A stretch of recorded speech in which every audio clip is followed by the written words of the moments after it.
Okay, good afternoon, good morning, everyone. We have a little issue with the participation of our Secretary General, who will try to join us later. So we are very pleased, Chief Crew, to welcome Leonardo Franchi and Tim O'Malley to present the book Reimagining the Catholic Universities, the Catholic University. It's a real pleasure to work with Leonardo and Tim since a lot of years, and I'm very pleased that we can share together this moment of discussion around this book that is really appealing for us, and we really wish that the network, the IFCU network, could have a good idea of what's going on this field. So please, we are not going to make a lot of introduction, and I would like that we could hear from you, Leonardo, first, I guess, and then from Tim. Thank you very much. Thank you, Loic. Thank you very much, and good morning, good afternoon, good evening to everyone, and thank you for making the time to come along to talk about the book Reimagining the Catholic University, which I have here. Maybe you can just see there.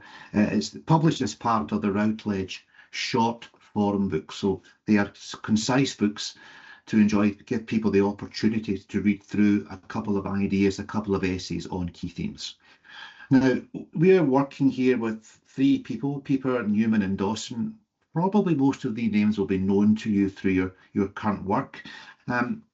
I want us to begin by just thinking a little about Joseph Pieper, and his life spans most of the 20th century. His dates are 1904 to 1997.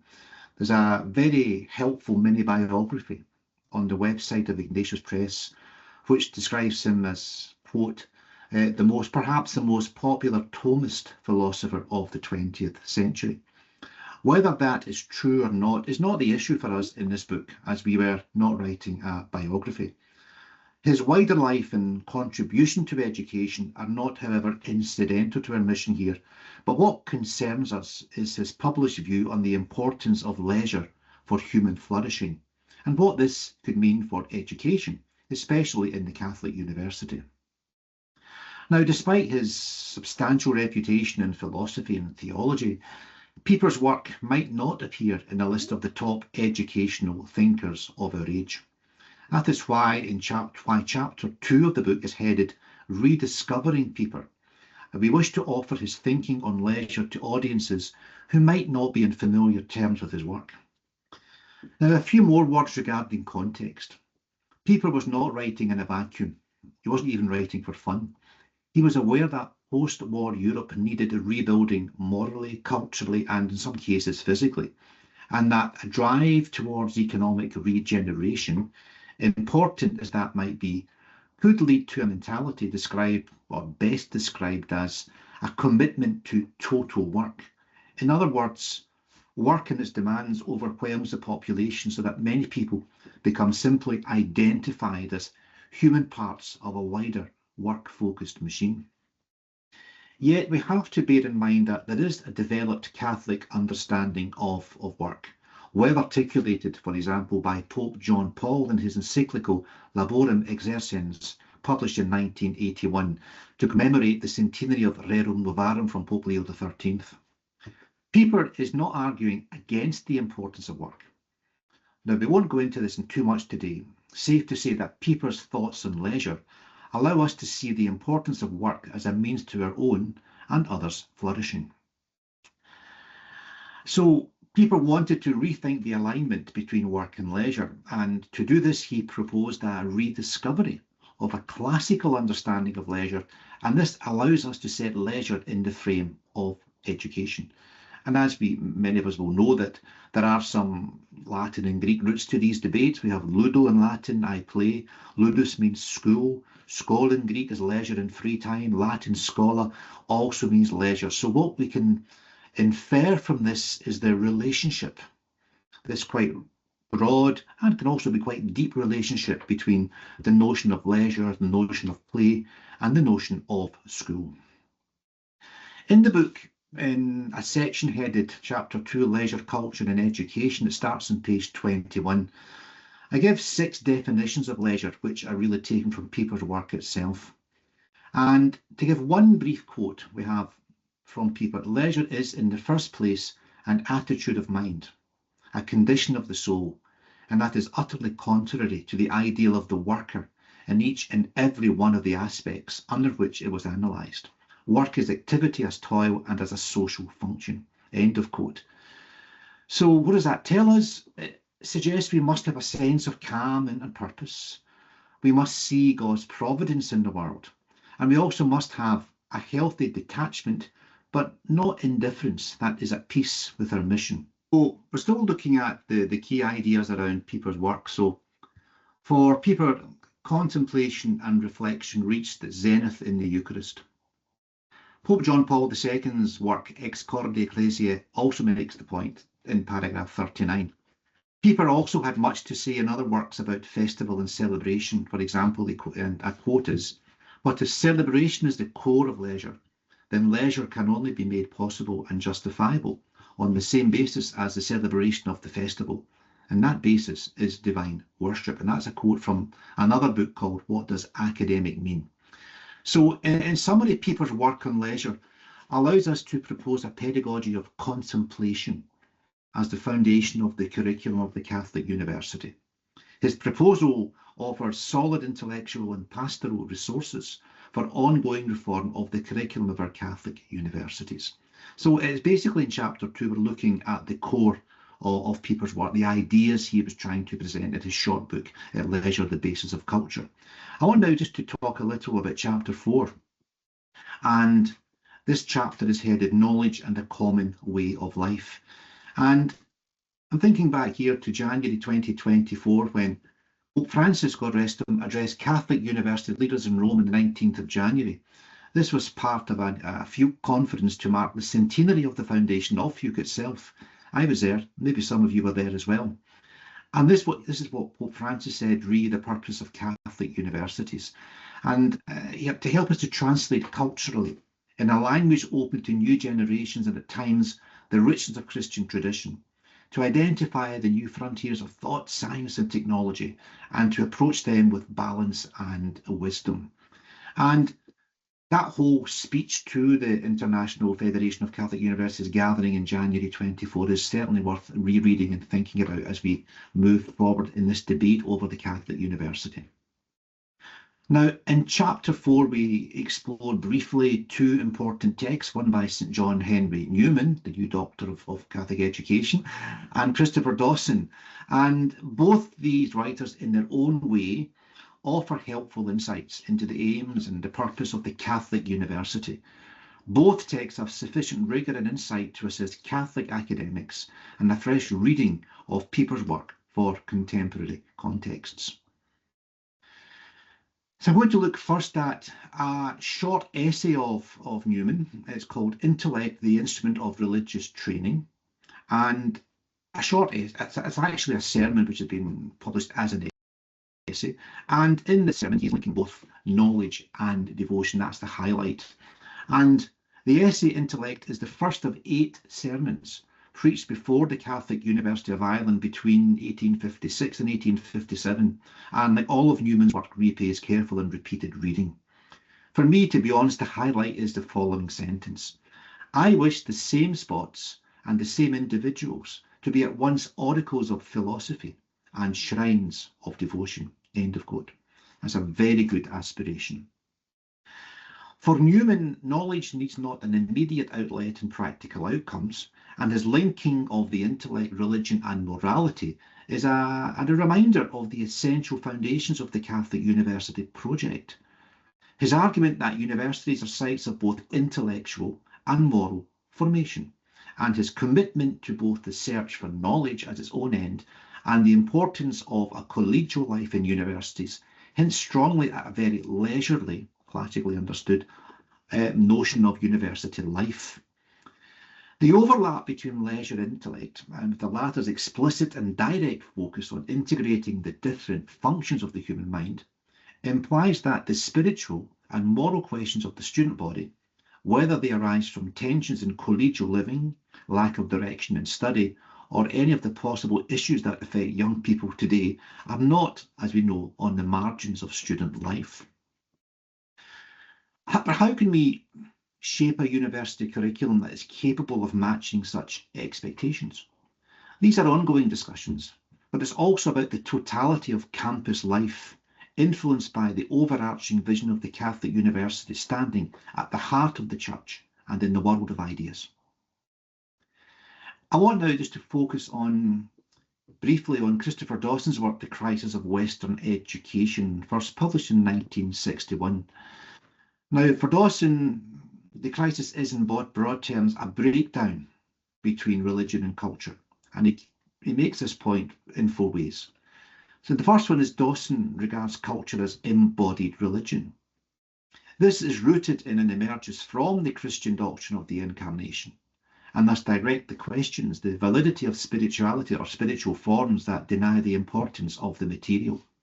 The Christian is called to be at the heart of the world, not in some spiritual or celestial antechamber where material things are always and everywhere, dismissed as of little or no consequence.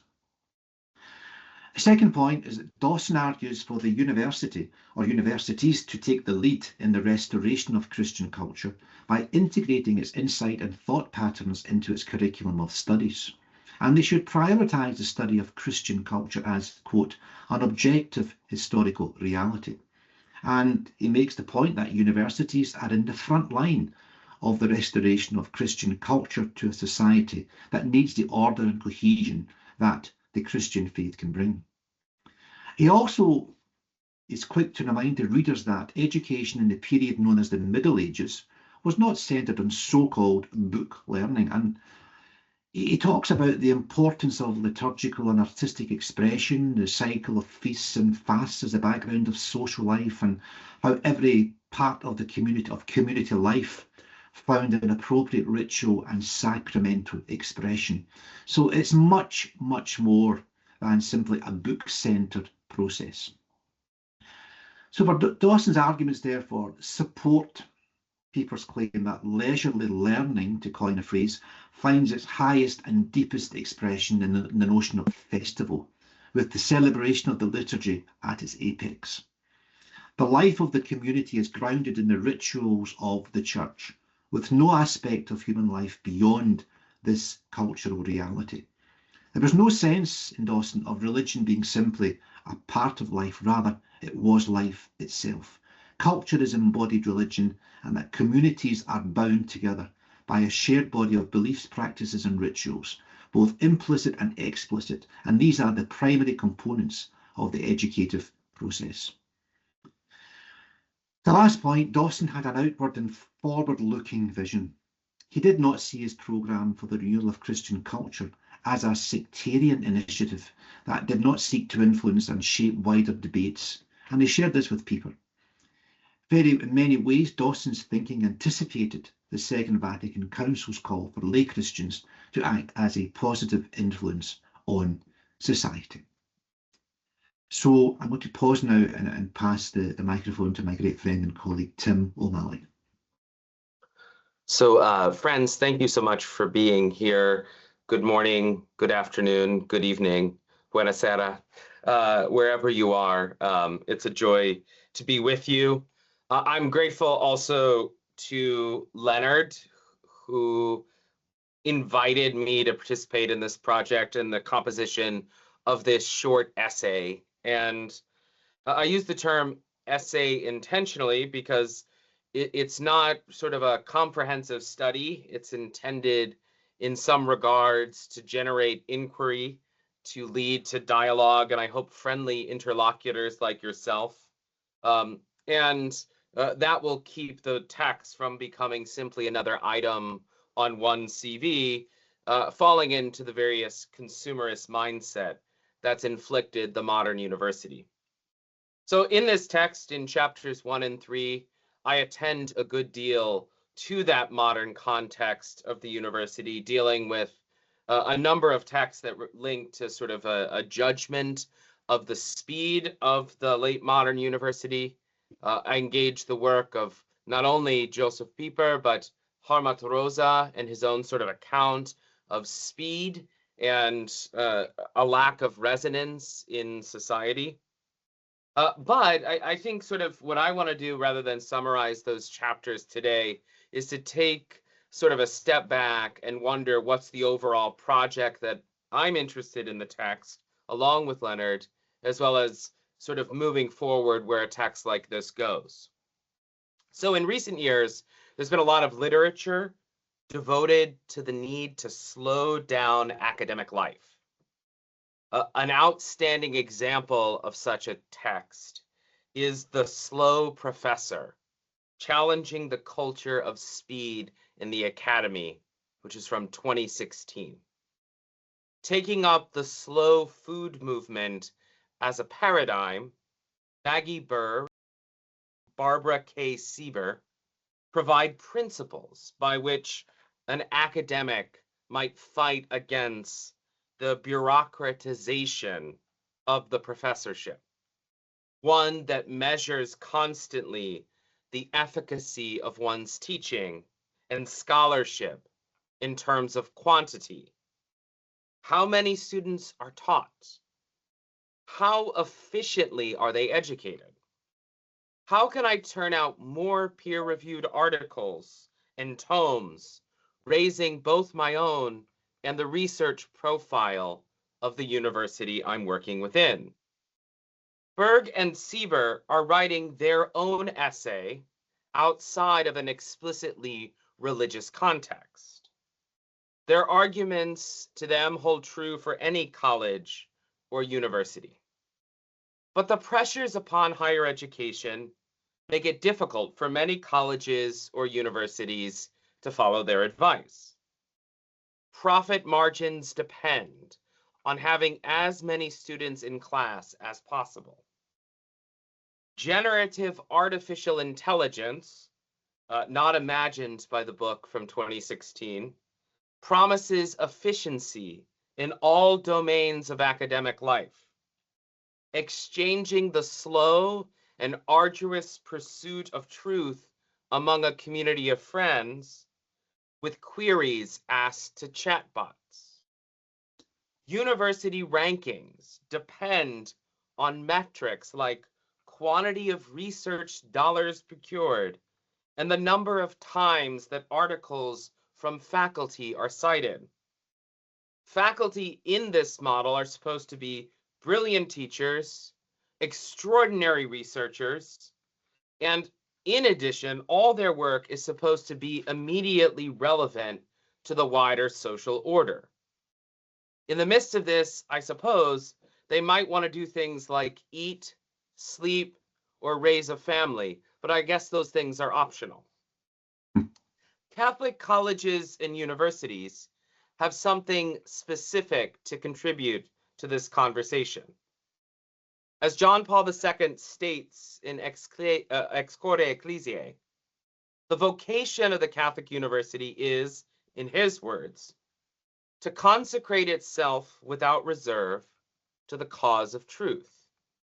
The present age is in urgent need of this kind of disinterested service, namely of proclaiming the meaning of truth, that fundamental value without which freedom, justice, and human dignity are extinguished, by means of a kind of universal humanism of a Catholic university, or by means of a kind of universal humanism, a Catholic university is dedicated to the research of all aspects of truth and their essential connection with the supreme truth, who is God. The mission of the Catholic University, no matter what type it is, there are universities dedicated to, sort of in the United States, the R1 university. There are teaching colleges. There are Catholic colleges and universities dedicated even to sort of education into sort of technical work, into the work of the trades. No matter, the college or university pursues truth. And as any philosopher or theologian should know, the pursuit of truth takes time. A scholar of Dante comes to a more intelligent reading of the Divine Comedy after years of what the theologian Paul Griffiths calls religious reading. A biologist spends ages in the laboratory, awaiting the results of an experiment. The social scientist gathers data across generations, recognizing certain trends only after a decade. The rush to publish the result of one's inquiry too soon, to publish or perish, contradicts the vocation of the university, whether Catholic or not. At the same time, lurking under this kind of paradigm is something more malicious. That the claim that the faculty member is involved in the work of knowledge creation and transference, frequent terms used to describe the university. In both cases, the presumption is that knowledge is some quantity, some consumable object that can either be invented ex nihilo and then handed on to future consumers of this knowledge, our students. In essence, we have a kind of consumer paradigm, tit for tat, sort of vision of university life. And of course, many of my students abide in this world.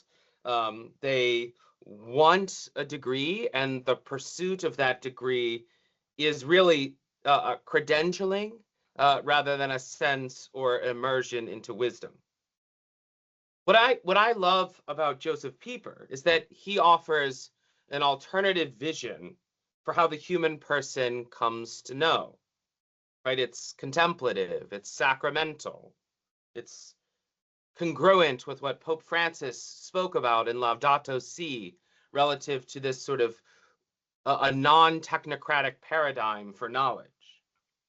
For much of our knowledge is not the result of either production or the transference of information from researcher to student, but comes about through the act of contemplation, or in Greek, theoria. Pieper writes, theoria has to do with the purely receptive approach to reality, one altogether independent of all practical aims in active life. We may call this approach disinterested, in that it is altogether divorced from utilitarian ends. In all other respects, however, theoria involves interest, participation, attention, purposiveness. Theoria and contemplatio devote their full energy to revealing, clarifying, and making manifest the reality which has been cited. They aim at truth and nothing else. The Catholic University is dedicated to the pursuit of truth in a contemplative manner, one that does not reduce the teaching or research act immediately to utility, right?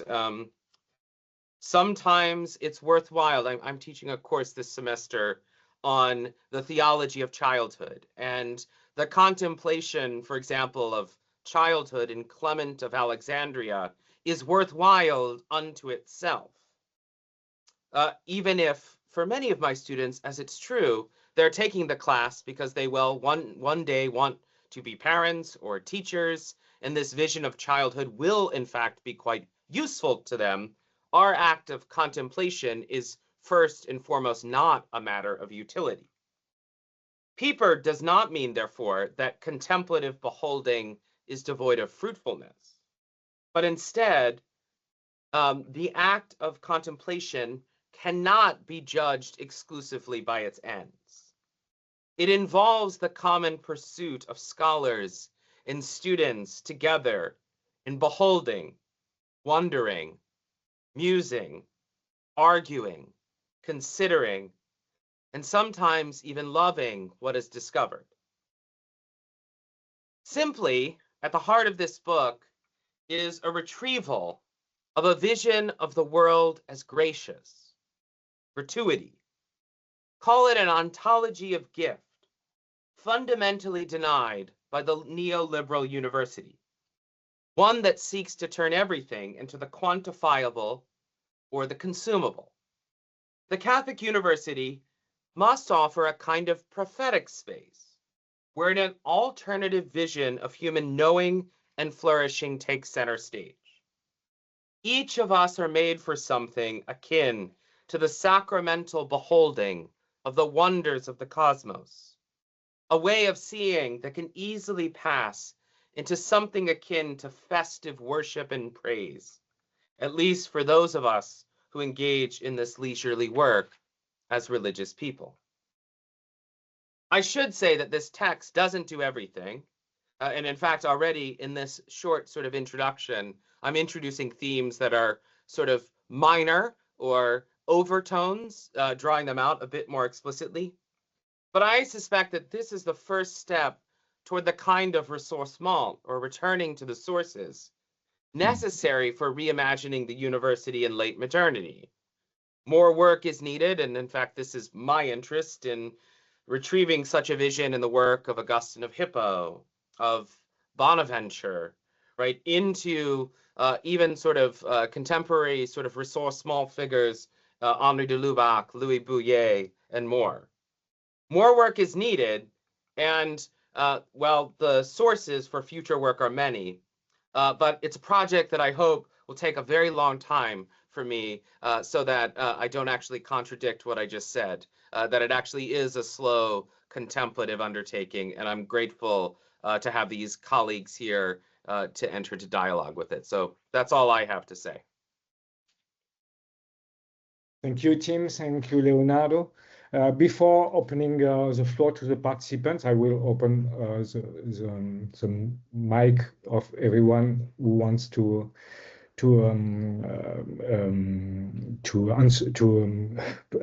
ask you a question. Sorry, the Spanish was coming to my mind. I want to thank you very much for this moment of sharing together, and also I want to thank you very much for the book, because we are experiencing in that time in the global north or the global south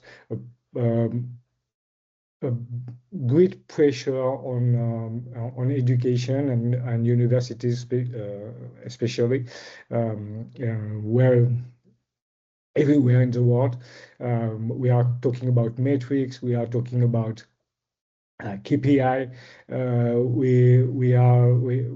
I mean that when we are discussing with rectors, people who are coming in our trainings, they are telling us we need some time to breathe, to think. We need more time to think about the future, to think about our university, and the day-to-day work is not in phase with a vision and a thinking of what could be the future of our institutions and the Catholic higher education. So I want to thank you very much for this, and it gives us also some clues and keys to give to our colleagues and our friends. And I want to ask a first question that about the motivation of writing this book. What was your motivation in writing this book? Well, I go first. Yes, motivations. Yeah, okay. There'd be more than one. I've been reading Pieper for many years, and also Christopher Dawson and Newman are people who are part of my regular reading list. But thinking more about the life of the Catholic University and picking up in some of the themes Tim talked about what he called slow learning, etc., I began to consider how the work of Pieper on leisure could perhaps influence thinking on the reform and how Catholic universities can go forward. So the motivation there was just to put something in the public square which could be helpful for those who have got responsibility for Catholic universities, but not just for Catholic universities, for the university project in general. So to see the reform of the Catholic University, which would take place at various stages. In fact, reform is ongoing, as we know, but to open up ways of dialogue with other ways of understanding how to be a university. So my motivation really was to help the life of the Catholic University, but also to contribute something to debates on what a university education could mean in this period we call late modernity.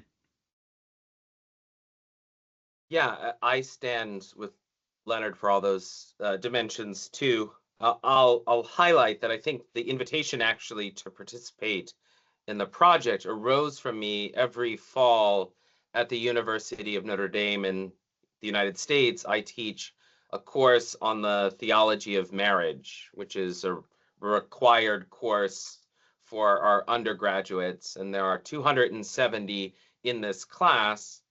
So it's one of these classes that I noted may be too large, but there are 270. And I asked them one day whether, if they could simply receive their degree and not have to go to class again, would they? And around 80% of the students said yes, they would.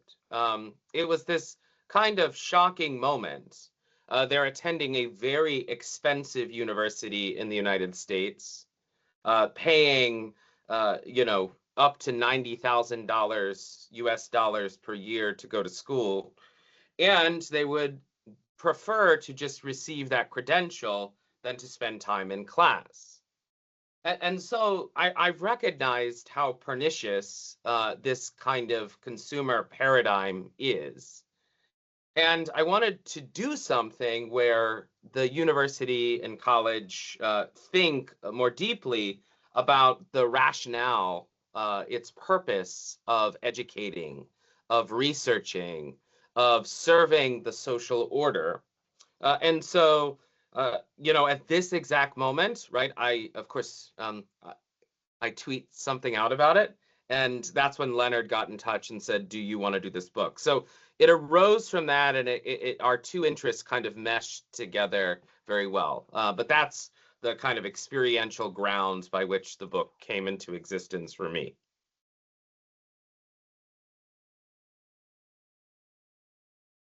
Maybe if someone want to raise the hand and ask a question, it's possible. Just raise the hand. And if not, I'm going to continue. Yes, okay. Philip Boss. There is a lot. I see there are a couple hands raised. Yeah, Okay. yeah. I'm starting with Philip.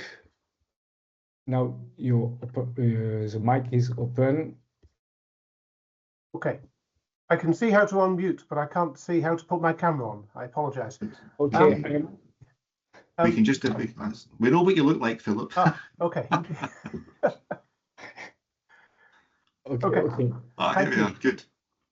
Thank you for a very interesting and thought-provoking presentation. But I wanted to ask really about a sort of question of definition. Has perhaps the university in the United Kingdom, certainly because of government policy decisions, maybe accrued such a large number of functions which don't naturally belong in what would traditionally have been called a university, that this conversation sort of becomes a lot more complicated. So at St Mary's University, which is not very different from a very large number of other modern universities in the United Kingdom, a third of our students will be doing teacher training. Now, teacher training would never have been done in a university in the past.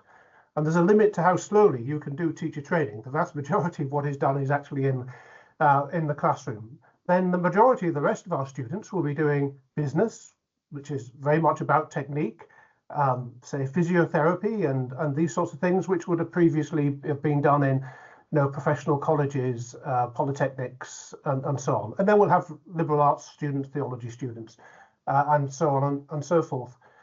And so I just, and perhaps these cultures as well are problematic when they're together, because the culture of the more technical subjects, vocational subjects, and perhaps then sort of filters into the other subjects where slowness, pondering, knowledge acquisition, and so on for its own sake, and different personal contact is more important. So I wonder if that's a problem. And then related to that, perhaps you could argue, Tim, related to your point about credentials and the desire for students to have credentials, one could actually separate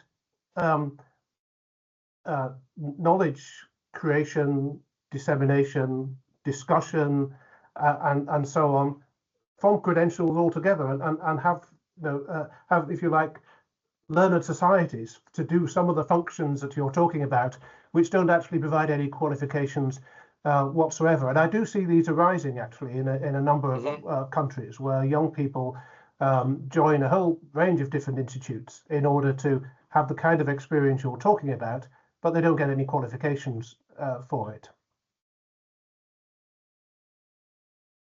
Can you go first, Tim? Yeah, I mean, I'd like to hear Leonard address the first point, since I know he's very involved in teacher training and education himself at one such institution. You know, in the United States, even students who, for example, study business have a fairly intensive core requirement that actually fosters this kind of slowness. So there are requirements. They're not simply studying business. And I know that that is unique often to a US context where they have this intensive core. Yeah, I really appreciate the point of other alternative ways of separating credentialing and the intellectual contemplative life. You know, the history of universities are complicated, right? So in the 17th century, it was forecast that universities were over and that new scientific institutes were to take over. Universities were the place where old things were done. And then, of course, what ends up happening is the university takes up these new scientific institutes. And so what would be fascinating, right, is, well, to be 100 years from now, we'll all be dead, I assume, in this breakout room, but to sort of see these other kind of alternative ways of addressing education, to what degree do they have influence upon what's proved to be a very long-standing institution, right, the university, and has in fact led to the reform of that. So places in the United States like Lumen Christi or Collegium, they offer spaces of theological, philosophical education without any credentialing, right? They're extra at these institutions. And so I wonder to what degree there'll be sort of changes or developments emerging from that. But Philip, I do think it's the right question to ask relative to the university and how it's supposed to have all these functions. So now I throw it over to Leonard to answer the first part especially. Yeah, I mean, thanks, Philip, for raising those very important and vital points. As I'm sure you know, Philip, I think of these things very often as well. And the notion of a university expanding means also that the concept of a university has different ideas, different audiences there. So can we square that circle? Can we do something to change things? Well, that I'm not sure. I think the point about technical education and what we'll call a more academic or reflective idea, it goes back to this notion of the ratio and the intellectus, and to what extent we can require or ask or invite people in the more technical areas to have a reflective approach to learning. That's something which is in my mind all the time, and I'm quite aware that it could well be the case in the UK in 10 years' time. More and more of what we call teacher education might take place out with the university. That these things could change politically. The key for me is that the Catholic university sector at least puts on the table for everyone the notion that the need to reflect, to think carefully, to think deeply about big issues, whether it's for the more liberal arts approaches to education or the more technical or credentialed approaches. These two are not necessarily in opposition, but they should be trying to find ways to merge them together, whether it's through core curricula or whatnot, or ongoing formation through professional life. These are all things which I think have to be part of our ongoing discussion. And in putting this book out into the public sphere, we hope to start the kind of discussion that you have contributed there, Philip. So thanks very much. Thank you, Alejandra.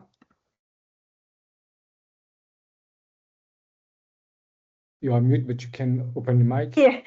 Hello. Thank you, Loic, for the invitation, and for the authors for this really interesting talk. And congratulations on the book. I was thinking about your words. I haven't read the book, but I'm looking forward to it. I was thinking about the impact of artificial intelligence in your reflections. If you see any particular emphasis that has been brought more into light. In my opinion, the increasing problem that we're facing, I am from the Catholic University in Chile, in Santiago, is the fact that the distinction between information, knowledge, and wisdom is faded for many of our students or even professors sometimes, and that the importance of distinguishing truth from lies has become much more important. But even if I have talked to students that are even questioning the importance of distinguishing truth from what the computers are given, because that's the things that we're going to use. So other things that are not there are not useful to me. These are very young students. But how would you see the technical revolution that we're experiencing give emphasis or bringing about new points to your reflection? Thank you for the opportunity to ask. Thank you for the question, Alejandra. I see that FIOC has issued a new document on artificial intelligence, which I have downloaded. I have not yet read it. I will read it very soon, because it's an area for all of us which is crucial. And I'll be honest, I think over the last year I've been trying to resist deep thinking about artificial intelligence, but it's an issue which I think and all of us need to take very seriously, not just for assessment and how to have fair assessments of students, but also for the point you raised about truth and wisdom. The idea to see education as this conversation across the generations, not just picking up knowledge to take away and use somewhere, but the actual, how do we have that conversation? We're not just talking to a machine or to a search engine. We should be talking to and with people in meaningful settings in classrooms. So that's almost like not an answer, but it's the beginnings of my thinking on how to formulate an answer, Alejandra. Yeah, thank you for asking the question. I have thought about it under kind of three, like everyone else, especially in the humanities, the initial terror of generative AI was that all your students were going to turn in AI papers, and many of mine did. And I came to recognize right away that they were AI papers, students who used words they didn't know, or it had certain format to it. I actually think there's three sort of bigger issues at play. The first is one that I think is an invitation to the university to think entirely about its curriculum. I have a number of friends in the sciences here at Notre Dame, neuroscience and engineering. And in particular, generative AI has been the most challenging for those curricula, right? Precisely because, a computer science student programming is able to get actually a fairly decent sort of answer from the machine. And it's really challenging such persons to think about, well, what is the nature of the education that we're providing? Right? Is this reducible to knowledge transfer, as in I, the scientist, know X, Y, or Z and can tell you?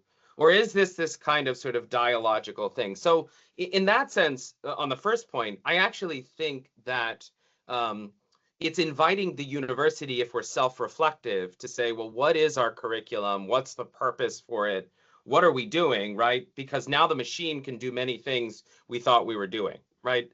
Number two, are the ethics and labor questions linked to this? So I spoke about credentialing, but of course, one of the major challenges of generative AI seems to be that there's just going to be a kind of revolution relative to the labor workforce. And you know, what does it mean to jobs that once, like computer scientists, that were viewed as, you know, fail-safe, are now not. So they're replaced by the machine. And third, of course, you know, I think are the ecological dimensions we have to consider, right? So all of us, of course, use generative AI, even if we don't know it. If we've ever Googled anything at this stage, it's doing the research. And what we don't often think about is actually how material it is, right? So chips and water supplies and power that's being used. I know in South Bend, Indiana, we're fighting right now against the erection of one of these data centers, these AI centers, because of its effect upon the power grid and ecological sort of work. So, you know, I think we as universities, especially committed to this sort of notion of creation as gift, need to be really thoughtful about our use of AI. So those are just three kind of thoughts I have linked to themes in the book. Unlike Leonard, I haven't been able to stay away from AI as much because of my own work in sort of doing online education here at the McGrath Institute for Church Life. So. Thank you. Just a quick comment. In the chat, I put the link to the white paper on artificial intelligence. It is in the 3 official languages of IFCU, in French, English, and Spanish. It is intended that people that are registered on the IFCU platform can download it. And if you are not registered on the IFCU platform, you can send me an email and I will provide you with a profile. And each IFCU member institution has a profile, and employees, professors, and everyone working in the university can get a profile. So we are going for Melissa. I'm going to unmute you. Thank you.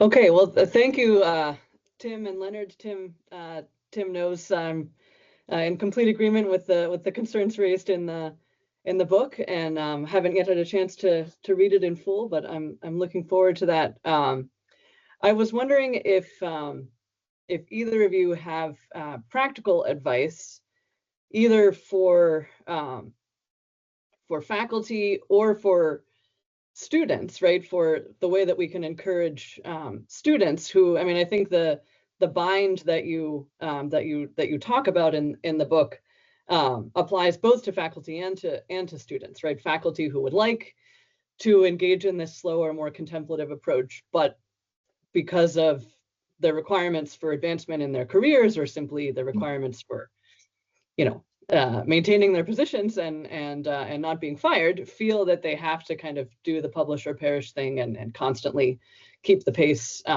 much too fast for this kind of contemplative outlook. But I think the same bind affects many students. Now, some of them have not thought about this, but I think some of them would like to take things more slowly and do value a more contemplative approach to education, but they too feel that in order to get a job, and they have expectations from family, they have lots of expectations, and they often feel that they have no other choice but to just kind of go into the resume building mode and treat all of their education as purely instrumental. So do you have advice on either end there for faculty or for students? Possibly for students, it's an idea for staff who are constructing new curricula to build in deep learning of great texts, so to speak, right? So we, depending on how much control you have over your curriculum and the type of text you suggest and the amount of time you spend to read a text, could be something over which we have some control. You know, it might depend on different institutions, but we have some control over how we construct courses. The idea around faculty, I think Tim mentioned in the book, the idea of opportunities for staff to come together to share their research and thinking, I think is important. Now, again, that depends on timetables, how often people are on campus or not, but to make these quite welcoming space, not just turn up and sit behind a desk and listen, to make them a place where people can come along with tea, coffee, whatever, and actually have a proper colloquium over ideas. It doesn't have to take too long, but to see these things not just as optional, but as really part of your ongoing development and your contribution to the community, invite students along, postgrad students, undergrad. So these sort of rather, which seem not very exciting things as such, but when done on a regular basis, I think could make a difference along the lines that you're trying to suggest, Melissa. So thanks for the question. Yep, Melissa is actually next door to me, so it's I could actually walk next door and just talk to her. So, and yet here we are, mediated to one another digitally. You know, I would say first off, right, in the publish or perish paradigm, I think the real challenge is not the desire to publish, right? I mean, obviously, publication is the sharing of the fruits of one's contemplation, right? And if you think about it like that, rather than, yes, it has to be measured, right? It's measurements for a CV to either gain promotion or keep one's position. It's also sort of this desire to share the fruits of contemplation. And in that sense, this is practical insofar as I think the university needs to do a better job guarding the time of faculty for teaching and research, right?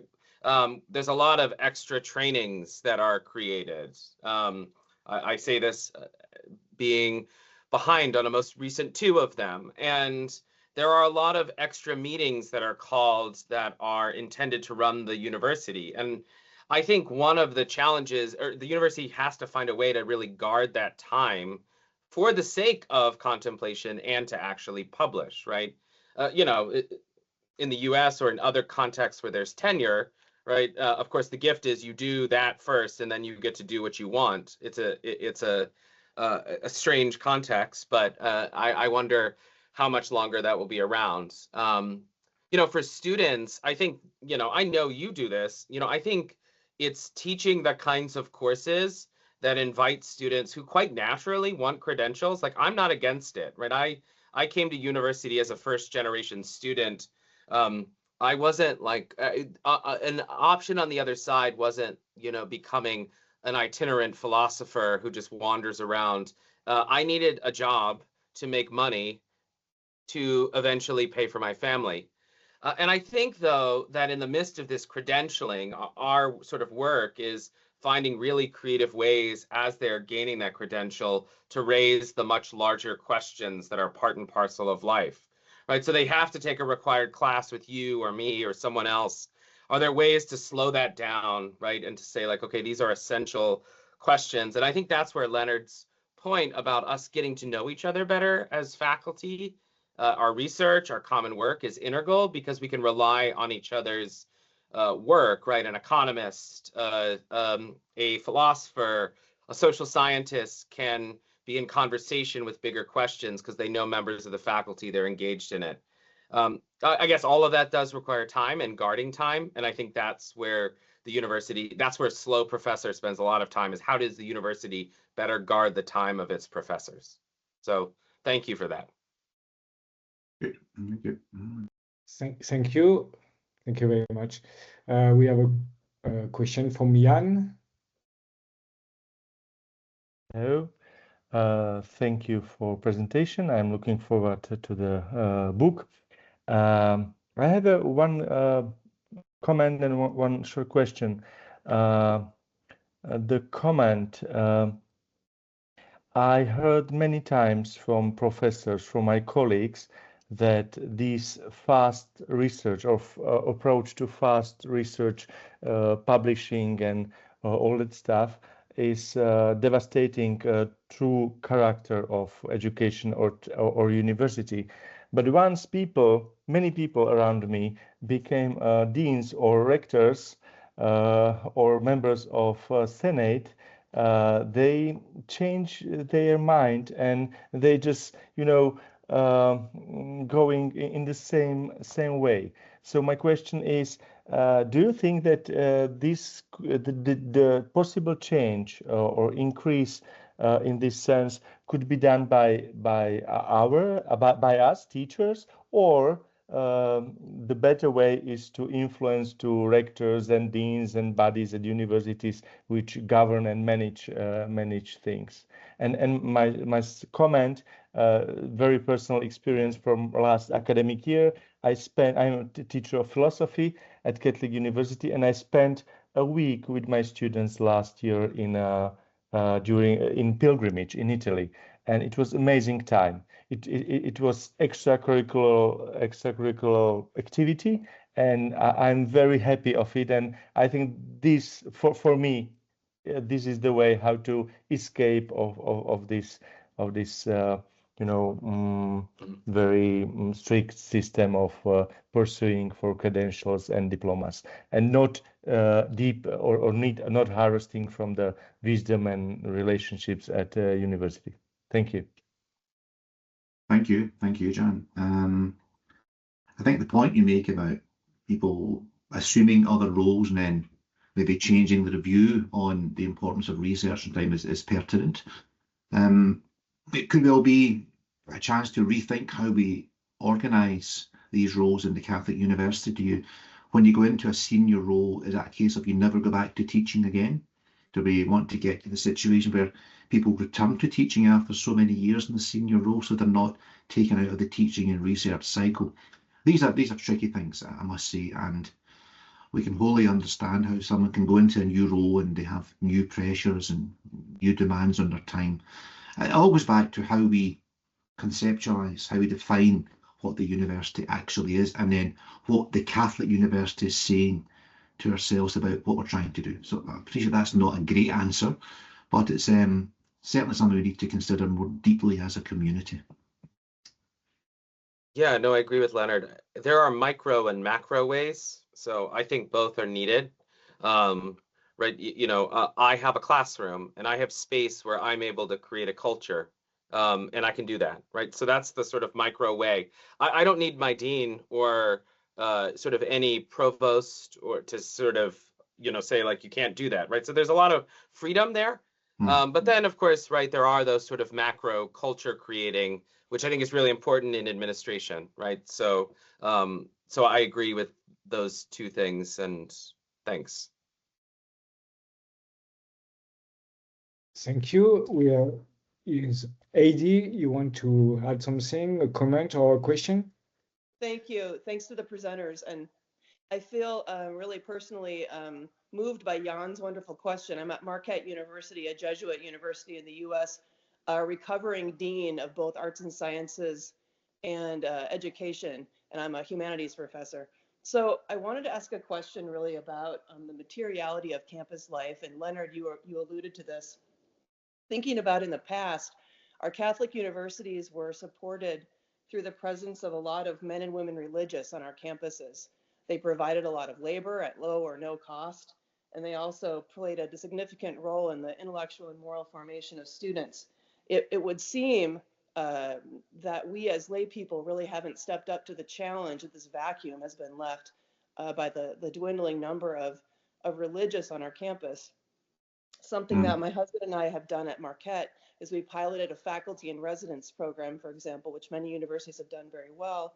We know that this really improves student success outcomes and is wonderful for students to have that kind of mentoring, like the pilgrimage that Jan alluded to. So do you have any comments on this issue of the declining number of religious and what this will continue to mean for our universities, and how can we get lay people to step up? Thank you. Yeah, the same debate's been taking place for the last 40, 50 years regarding the decline of religious in schools, and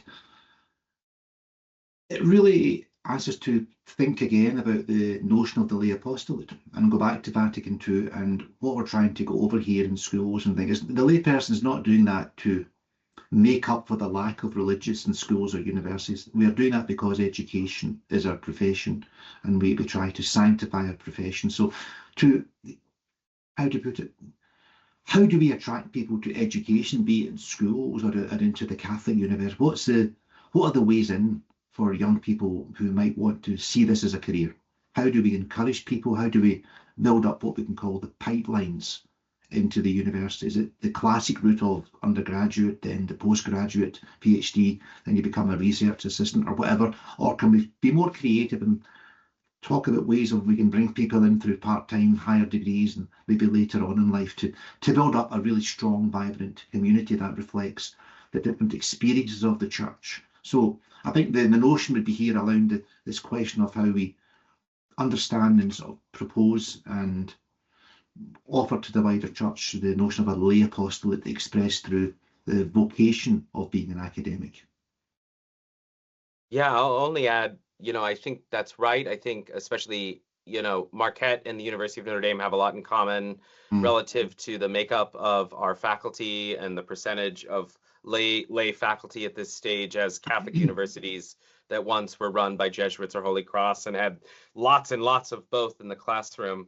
And I guess like one of the things I've reflected on is how many faculty at Notre Dame want to be involved in the central mission of the university as a Catholic university, but there aren't spaces provided for either formation. So what does it mean to be a professor at such an institution, or opportunities for like that in direct involvement? I love that sort of residential faculty fellows.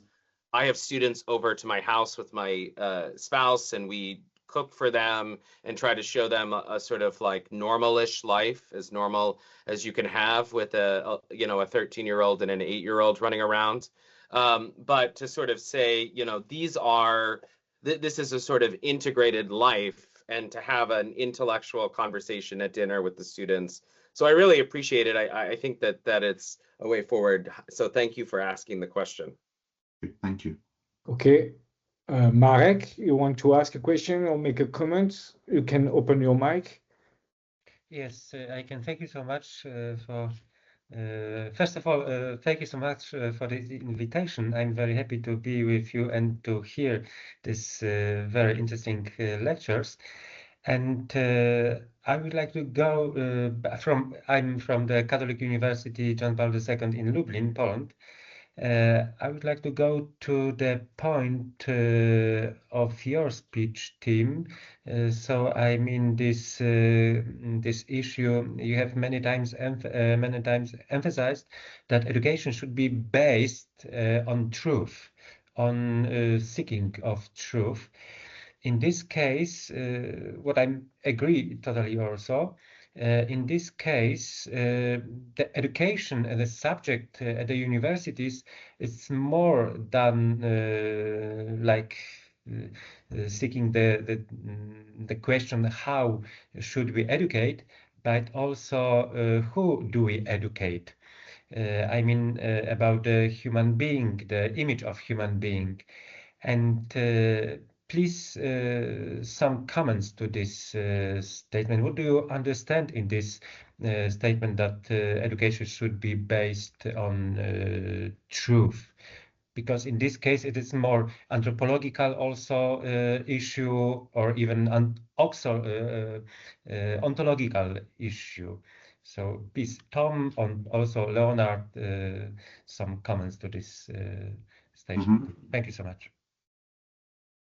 Yeah, I mean, I'm influenced a bit here by Alistair MacIntyre in his God, Philosophy, and Universities, which gets mentioned in the book but is not extensive, in which he notes that one of the challenges of the contemporary university, as Philip Booth actually noted, is that it's become this sort of mega university, and there is no prevailing narrative or story for the university as a whole, right? So that, for example, the university is for the sake of truth may be a surprise to a number of my peers at non-Catholic universities, right? The university is for the sake of education, for democratic formation, but the language of truth or the pursuit of truth may be absent. And I think, right, part of the challenge is remembering the point of philosophy or philosophical points, which is not whether or not a chair exists, right? But truth is hard, right? Truth is difficult. Yes. It's hard to know the truth. we lie to ourselves partially, so I don't always know the truth. Sometimes existence is so much of a gift and gratuitous that it takes various angles to perceive existence aright. And so I think in that sense, what's been lost is that, yeah, human beings anthropologically are made to know the truth, to live the truth, that there's some sort of connection between our being in the world that's real and that has consequences and that exists. And I think the retrieval of this is super complicated because of the diffusion of curriculum today at the university, right? And the fact that one college or one discipline, one unit has no relationship to the other unit. And that there's such divergence. Who really is in dialogue with one another about this common work of the pursuit of truth? Obviously, this is a complicated thing. I have colleagues who would say to me that there's no such thing as truth. Truth is merely self-constructions. All reality is cultural and social construction. And that's certainly that's an anthropology. And yet, I think one of the facets of the Catholic University that can be proclaimed is that there is truth, and it's hard. I guess that's where I want to end. It's actually hard to know the truth, and therefore we have to work together to know the truth. And no particular discipline has the total vision of truth unto itself, but actually has to pursue this together in a kind of common dialogue. The scientist must hear from the theologian, but the theologian must be challenged by the scientist, right? And that this is all for the sake of the pursuit of this truth. That's a very basic beginning, although I've been to Lublin and I find it lovely. So I love your university. So thank you for asking the question. Thank you so much. Thank you. Just to very briefly build on what Tim said earlier, obviously we're coming from the same page here. And along the lines of the truth is a reality, it's the encounter with Jesus Christ. And the Catholic University is about supporting the students, accompanying the students to see and to know and to love that truth. One of the suggestions of Christopher Dawson in one of his books is that the university should have a course in Christian culture. You know, whether now people talk about the core curriculum, people talk about Catholic studies, etc. nowadays. So Dawson was saying this back in the 60s about this course in Christian culture should be there for all students of all faiths and none possibly, who can grasp the contribution of the Catholic University or even the university to human flourishing. In the University of Glasgow, where I am, we are this year celebrating 575 years. A lot of experience in the Catholic university sector. So let's look at our history of universities, look at how we are currently and have tried to help our students and staff approach truth and see where discussions can go to face the challenges we have today. So again, thank you for the question, Marek. Thank you so much for this comments. Thank you to all. Thank you, Leonardo. Thank you, Tim. It was really okay. We have a question from John. Yes. Okay, I'm opening your mic. Yes, John, you can open the mic and you can talk. Can you hear me? Yes. Yes. Yes.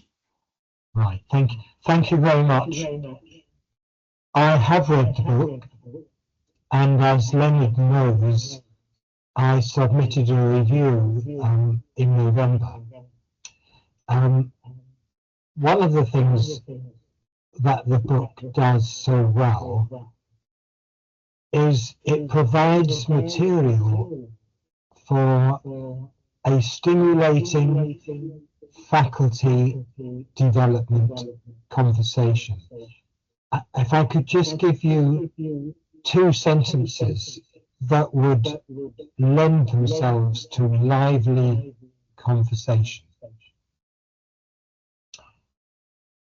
On page 8, the educational and research commitments of the Catholic University should be infused with a specifically Catholic account of truth the human person, history, and responsibility to the social order. It's a short sentence packed with powerful and challenging concepts. And one other sentence. Keeping liturgy at its centre allows the Catholic University to fight prophetically against the attempts to turn the human person into servants of the technocratic paradigm. So the first comment is, there is material here that would stimulate lively faculty conversations. The second comment is, the argument in the book could be supplemented by referring to Ian McGilchrist. In the distinction between discursive reasoning, ratio, and intuitive knowing, intellectus, Ian McGilchrist's writings about the two hemispheres of the brain would be immensely helpful. Yeah, I agree. And the second supplement, on the demise of theology, Massimo Fagioli has written a splendid book, Theology and Catholic Higher Education, which I strongly recommend. Thank you, John. Can I just add something else?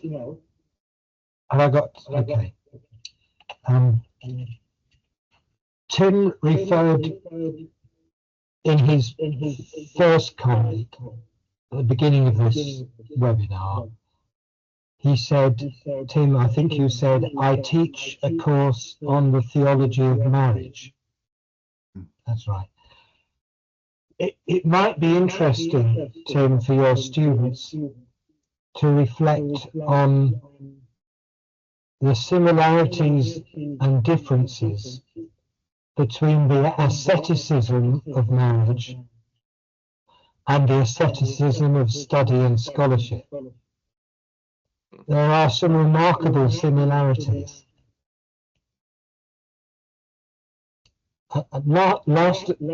Last of all, as I got ready for this, I read a review in an English paper called The Guardian. And let me point just two sentences, because they connect with Pieper and the advocacy of a contemplative approach to teaching and learning. Human attention. By the way, pay attention is the most frequently repeated advice by religious teachers and writers. Pay attention in all religions. Human attention is nothing less than our ability to care, our ability to think, our ability to give our minds, our time, and our senses to ourselves, the world, and each other.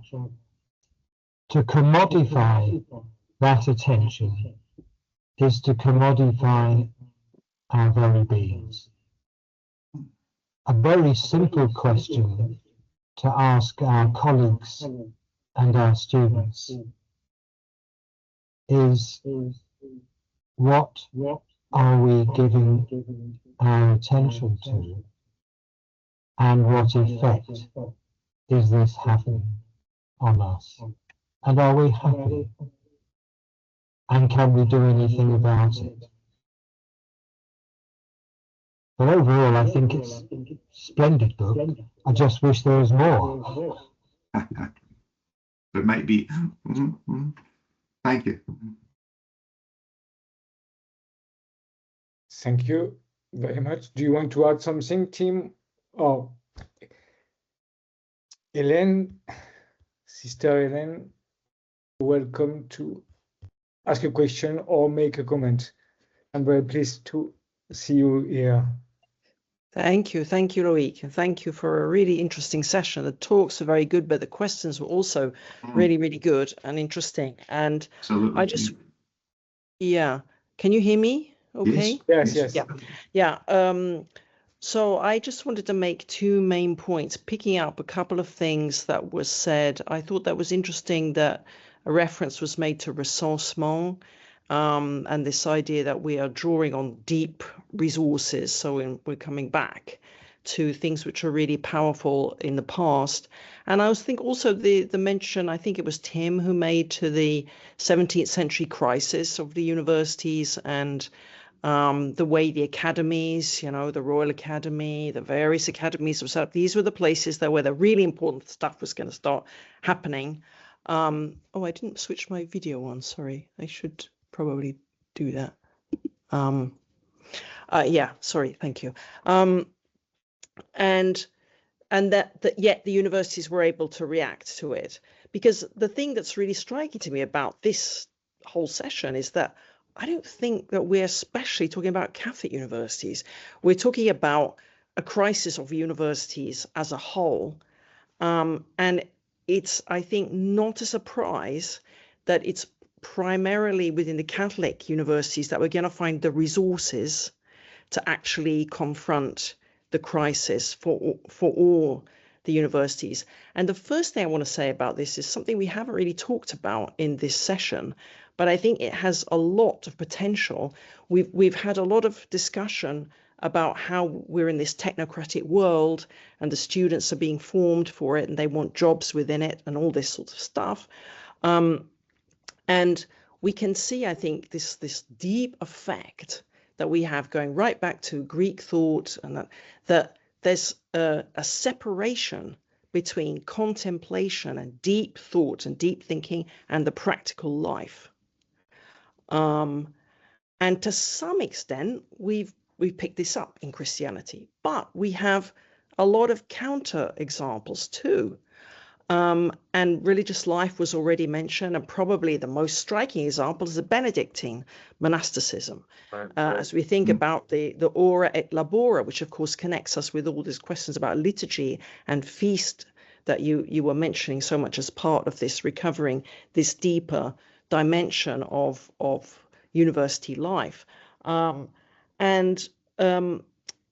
think we have a lot that we could do if we tried to use a resource like, say, Catholic social teaching to bring a much more deeper, thoughtful connection into the worlds of engineering, into the development of AI, into the work of economics, into the work of politics. There's huge resource here. If we could build better bridges, and the Catholic University is the only place where that's really going to happen, at least at the moment, which was going to be a resource for the whole of society. And this sort of brings me to my second point, which I think is, in fact, I think the Catholic tradition has always been innovative and ahead of the rest.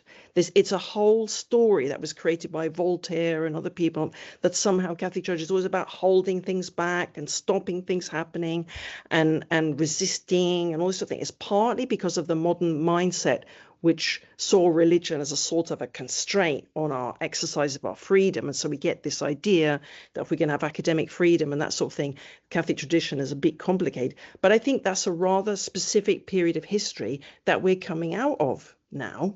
And we can actually come back to something which I think was standard before, which was that the church was very, very innovative. And, people like that historian whose name's gone out of my head, who wrote the book Dominion, showing, probably somebody else can say his name, I can't think of, showing how so much of modern culture was innovatively generated within the Christian tradition. And, you know, my last point on this, and then I'll shut up, is there's a lecture which Giuseppe Toniolo gave, who's very important in the history of Christian social thought in Italy.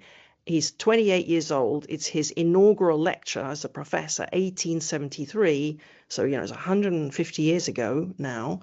And in that lecture, he made all kinds of interesting points about how religion and faith and morality influence economics as in its own innovative sense, not as a constraint on economic, but it's actually generating economic results. And now, 150 years later, through behavioral economics, through genetic research, through neuroscience, we have all kinds of empirical confirmation of what he was saying 150 years ago, which he could get from the resources of his religious and philosophical tradition.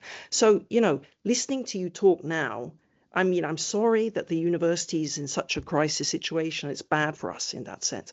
But it's this enormous chance and opportunity and duty, I think, responsibility of the Catholic intellectuals today to try to make this contribution, which I think is absolutely possible for us to do. And I think this very good session today has shown a very good example of it. You know, and I'm really happy. I think there's been a really great discussion here, and lots of people got lots of energy and hope and excitement from this. So thank you very much to Loic and Ivku for organising it, because I think it's a great initiative.